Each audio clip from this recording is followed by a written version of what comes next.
नमस्कार मित्रांनो, तर आपल्या चॅनलवरती सर्वांचं स्वागत आहे. तर आजची स्टोरी आहे जालनमधली. तर आजच्या स्टोरीमध्ये आपण बघणार आहोत कसा सुखी संसार कसा उद्ध्वस्त होतो अनैतिक संबंधामुळं. पुष्पा तिवारी आणि ऋषी तिवारी चांगलं शेतकरी कुटुंब असतं. नवरा शेतीमध्ये काम करत असतो आणि पुष्पा ही घरीच असते, हाऊसवाईफ असते. तर चांगलं सुखसमाधानाने आयुष्य जगत असतात. मुलं शाळेत जात असतात. एक मुलगा असते आणि एक मुलगा असतो. तर ते काय करतात, मुलांना ट्यूशन लावतात. ट्यूशन लावल्यानंतर मग याच्याशी पुष्पाची आणि त्याची चांगली ओळख होते. तर हा काय करायचा, अभिषेक तिवारी जो गावातच राहायचा, त्याचं वय होतं 23 आणि तो पुष्पाला म्हणायचा तो खूप सुंदर दिसायला. तिला वाटायचं नवरा आपलं कधी कौतुक करत नाही, तर याचाच फायदा तो घ्यायचा. असंच बरेच दिवस चालतं, त्यांच्यामध्ये अनैतिक संबंध चालू होतात. तर त्यानंतर अभिषेक श्रीवास्तव जो आहे त्याला दिल्लीला जॉब लागतो. जॉब लागल्यानंतर तो निघून जातो तिथून. तरीसुद्धा यांचे कॉन्टॅक्ट चालूच असतात दोघांचे.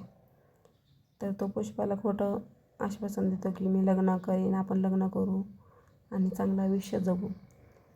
तिला स्वप्न दाखवतो, ती पण खूप आनंदी होते. तर एक दिवस नवरा आणि मुलं झोपलेले असतात, ती गपचीत घरातून निघून जाते अभिषेक श्रीवास्तवकडे, जो दिल्लीला असतो. एका हॉटेलमध्ये जॉब लागतो त्याचा. तिथे गेल्यानंतर थोडे दिवस ते राहतात. त्यानंतर पुष्पा त्याला म्हणते की लग्न कर.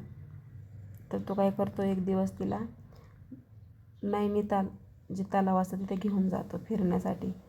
फिरतात वगैरे दोघंजणं. त्यानंतर तो काय करतो, तिला ड्रिंक पाजल्यानंतर काय होतं, ती त्याला म्हणते लग्न कर. तो काय करतो, तुझ्यासारख्या बाईसंग मी लग्न करू, तू घरच्यांची नाही झाली तर माझी काय होणार. तर तो काय करतो, तिला तलावात ढकलून देतो.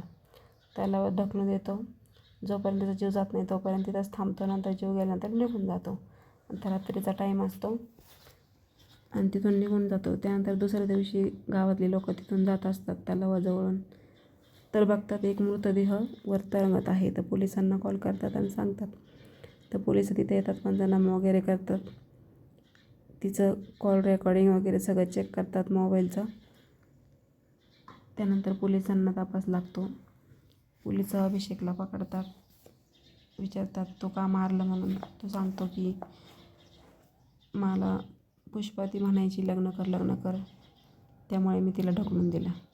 तर बघू शकता अनैतिक संबंधातून आज 2 कुटुंब कसे उद्ध्वस्त झालेले आहेत. त्या मुलांपासून त्यांची आई दूर गेली, त्यांच्यापासून त्यांची आई लांब गेलेली आहे, बघू शकता. तर आजच्या स्टोरीतून तुम्हाला काय वाटतं कमेंट करून नक्की सांगा. आपल्याला कोणाला बदनाम करण्याचा हेतू नाही आहे, हेतू एवढाच आहे सत्याच्या स्टोरीतून काहीतरी शिकायला भेटावं. भेटूया नेक्स्ट व्हिडिओमध्ये. Thanks for watching. धन्यवाद.